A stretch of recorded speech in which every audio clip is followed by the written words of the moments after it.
बिस्मिल्लाहिर्रहमानिर्रहीम। अस्सलाम वालेकुम। हमारे प्यारे रसूल पाक सल्लल्लाहु अलैहि वसल्लम के दुनिया में तशरीफ लाने से कई सौ साल पहले का जिक्र है कि फलस्तीन के शहर में दो सगे भाई रहते थे। एक का नाम यहूदा था और दूसरे का नाम कतरूस। दोनों ने एक ही माँ का दूध पिया था और दोनों एक ही बाप की शफकत के साए में जवान हुए थे। इस तरह कहने को तो वो माँ और बाप दोनों की निस्बत से सगे भाई थे, लेकिन दोनों के मिजाज और आदतों में जमीन और आसमान का फर्क था।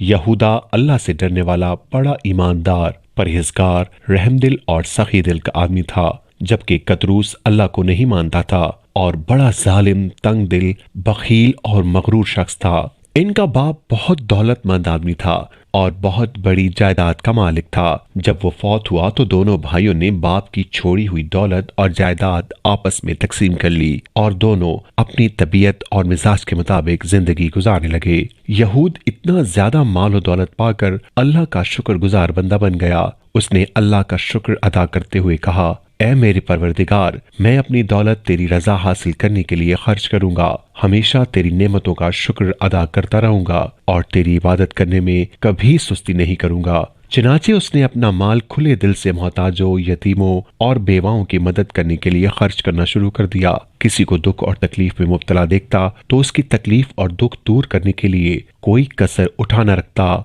कोई सवाल ही उसके दरवाजे से खाली हाथ न जाता था। यहाँ तक कि उसकी तमाम दौलत नेकी के काम करते करते खत्म हो गई और वो करीब करीब मुफलिस यानी गरीब हो गया, लेकिन उसका दिल मुतमईन रहा। गरीबों और हाजतमंदों पर अपनी दौलत खर्च करके जो इसको सच्ची खुशी हासिल हुई, वो दौलत को सेंध सेंध कर रखने से कभी नहीं मिल सकती थी। जो कुछ थोड़ा बहुत उसके पास रह गया था वो सब्र शुक्र के साथ उससे गुजारा करता था।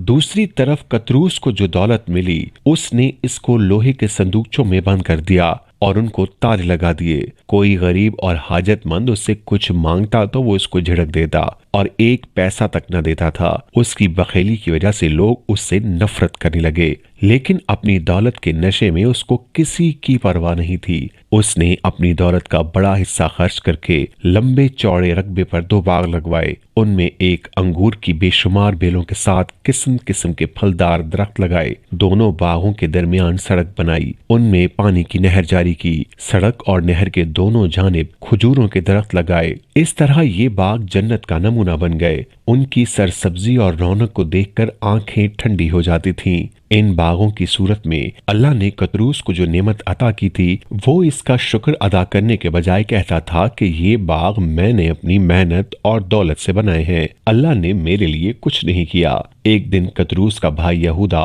इस हाल में इससे मिलने आया कि उसने मामूली सादे कपड़े पहन रखे थे। कतरूस ने गर्दन अकड़ा कर उसको बड़ी हकारत से देखा और कहा, तुम्हें जो दौलत और जायदाद मिली थी वो किधर गई? तुमने सब जाया कर दी, इसीलिए तुम मुफलिस यानी मिस्कीन हो और रूखी सूखी खाकर गुजारा करते हो। मेरी तरफ देखो, मैं बेहिसाब मालो दौलत और इन बागों का मालिक हूँ।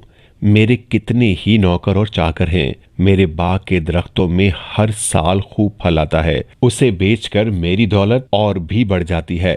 इन दरख्तों पर हमेशा बहार आती रहेगी और तुम हमेशा मुफलिसी की हालत में ठोकरें खाते रहोगे। यहूदा ने इससे कहा, तुम अपने माल और बागों पर मत इतराओ। एक दिन मैं और तुम दोनों इस दुनिया से खाली हाथ ही जाएंगे। जब हम अल्लाह के सामने पेश होंगे तो जो कुछ हमने इस दुनिया में किया है उसका हमें हिसाब देना होगा। तुम हर वक्त अपने बागों की हिफाजत में रहते हो। अल्लाह का शुक्र है कि मुझे ऐसी कोई भी फिक्र नहीं। मैं बड़े आराम से जिंदगी गुजार रहा हूँ। कतरूस ने कहा, ये सब बातें तुमने अपने पास से घर रखी हैं। मरने के बाद हिसाब वाली बात मेरी समझ में तो नहीं आती। भला मरने के बाद कैसे किसी को जिंदा करके उससे हिसाब लिया जा सकता है? अगर मैं तुम्हारी बात मान भी लूं तो फिर तुम भी मेरी ये बात मान लो कि अगर तुम्हारे अल्लाह ने मुझे इस काबिल समझा है कि दुनिया में मुझे इतनी दौलत और जायदाद दे दे तो मुझे मरने के बाद भी वो मुझे इससे भी बेहतर और अच्छी दौलत, जायदाद और अच्छे बाग देगा। तुम्हारी अकल पर पर्दा पड़ गया है। अल्लाह जो हर शे का खालिक और मालिक है, तुम उसका इनकार और नाशुक्री करते हो। तुम मुझे मुफलिसी का ताना देकर अपनी दौलत पर अकड़ रहे हो, लेकिन मैं इस मुफलिसी में तुमसे ज्यादा दौलतमंद हूँ।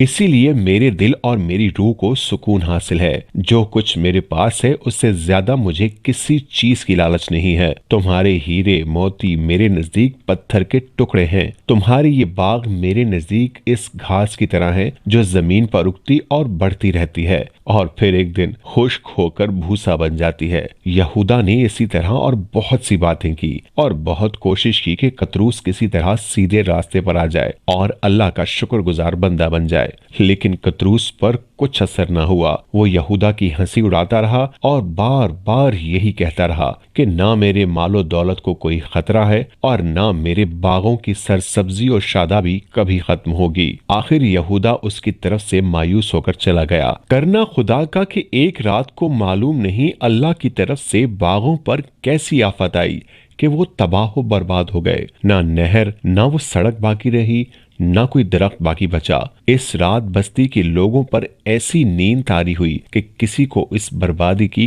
कानो कान खबर न हुई। कतरूस सुबह को उठा और रोज की तरह सैर के लिए दोनों बागों की तरफ रवाना हुआ। वहां जाकर उसने जो कुछ देखा उसकी आंखें फटी की फटी रह गईं। बागों की जगह मिट्टी के ढेर पड़े थे।